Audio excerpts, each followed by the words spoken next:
Jamais Dieu ne demande à l'homme de faire le sacrifice de sa raison. Jamais la raison n'entre en contradiction réelle avec la foi. L'unique Dieu Père, Fils et Esprit Saint a créé notre raison et nous donne la foi en proposant à notre liberté de la recevoir comme un don précieux. C'est le culte des idoles qui détourne l'homme de cette perspective. Et la raison elle-même peut se forger des idoles. Demandons donc à Dieu, qui nous voit et nous entend, de nous aider à nous purifier de toutes nos idoles pour accéder à la vérité de notre être, pour accéder à la vérité de son être infini. Mais comment parvenir à Dieu? Comment parvenir à trouver ou retrouver celui que l'homme cherche au plus profond de lui-même, tout en l'oubliant si souvent?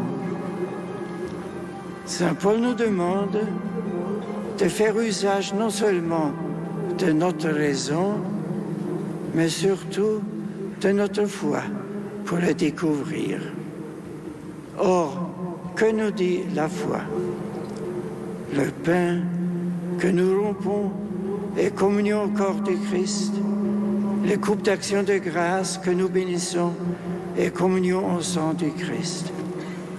Révélation extraordinaire qui nous vient du Christ et que nous est transmise par les apôtres et par toute l'Église depuis 2 millénaires. Le Christ a institué le sacrement de l'Eucharistie au soir du jeudi saint. Il a voulu que son sacrifice soit de nouveau présenté de manière non sanglante chaque fois qu'un prêtre redit les paroles de la consécration sur le pain et le vin. Des millions de fois, depuis 2000 ans, dans la plus humble des chapelles, comme dans la plus grandiose des basiliques ou des cathédrales, le Seigneur ressuscité s'est donné à son peuple, devenant ainsi selon la forme de saint Augustin, plus intime à nous-mêmes que nous-mêmes.